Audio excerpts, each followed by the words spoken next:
Namaste, dear readers. Happy Sharanavaratri. On this auspicious day, we will chant a Saraswati Stotra, which is called Siddha Saraswatam. This is found in the Stotrarnava. Let us chant the Stotra now.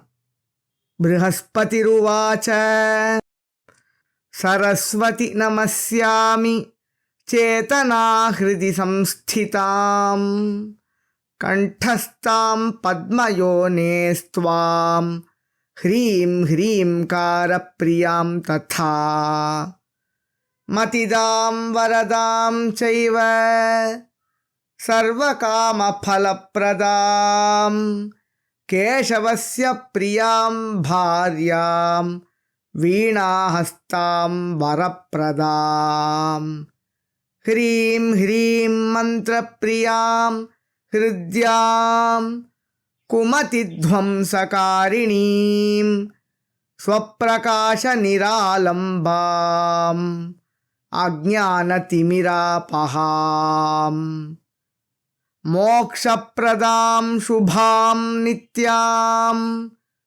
Shubhadam Bhuvana-priyam Padmasthitam Kundalinim Shuklavastram Manoramam Aditya-mandale Leenam Pranamami Janapriyam Nityavasasthitam Devim Vagishena Mahatmana Atmanam darshayamasa Sharadindu Samaprabha Varam Rinishva Bhadram te Yatte Manasi Vartate Brihaspatiruvacha Prasanna Bhava He Devi Divyajnanam Prayachcha me Saraswatyuvacha Vartate Nirmalam Jnanam Kumatidhvamsakarakam Stotrena yo bhaktya Mam stuvanti sada naraha Trisandhyam prayato bhutva Yah stutim pathate tatha Tasya kanthe sada vasam Karishyami na samshayaha Prathamam bharati chaiva Dvitiyam tu saraswati Tritiyam sharada devi Chaturtham kamsamardini Panchamam tu jaganmata Shashtham chaiva tu parvati Saptamam chaiva varahi Hyashtamam brahmacharini Navamam chaiva kamakshi Dashamam brahmaputrika Ekadasham tu lakshmistu Dvadasham surasundari Dvadashaitani namani Trisandhyam yah pathen naraha Tasya saraswatam chaiva Shanmasadeva siddhyati Siddha saraswatam nama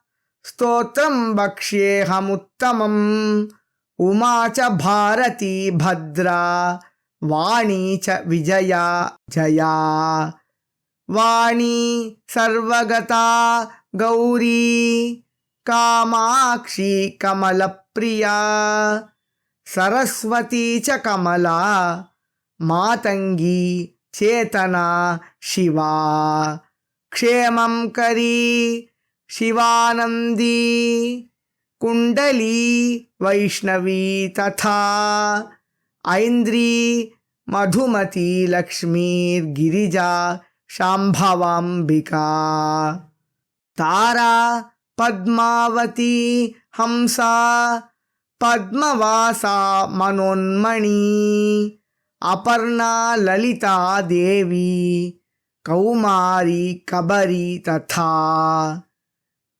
Shambhavi Sumukhi Netri Trinetri विश्वरूपिणी आर्या मृडानी ह्रींकारी साधनी सुमनाश्च हि सूक्ष्मा परापरा कार्तस्वरवर्णा हरप्रिया ज्वाला मालिनिका चर्चा कन्या च कमलासना महालक्ष्मीर्महासिद्धिः स्वधा स्वाहा सुधामयी त्रिलोकपावनी भर्त्री त्रिसन्ध्या त्रिपुरा त्रयी त्रिशक्तिस्त्रिपुरा दुर्गा ब्राह्मी त्रैलोक्यमोहिनी त्रिपुष्करत्रिवर्गादौ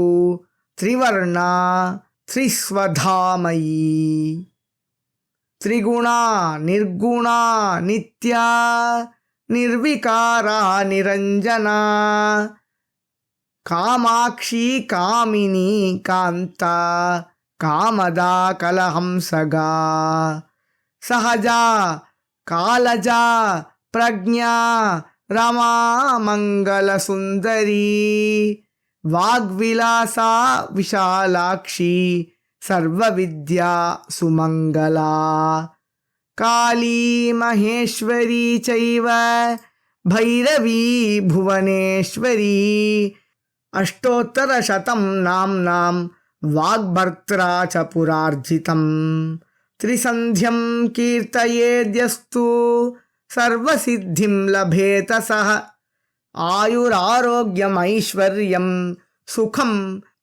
सम्पत्तिवर्धनं षट्कर्मसिद्धिदं स्तोत्रं साक्षात् त्रैलोक्यमोहनं सिद्धसारस्वतं चैव भवेद् विषयनाशनम् इति श्री सरस्वती स्तोत्रं सिद्धसारस्वतं संपूर्णम्.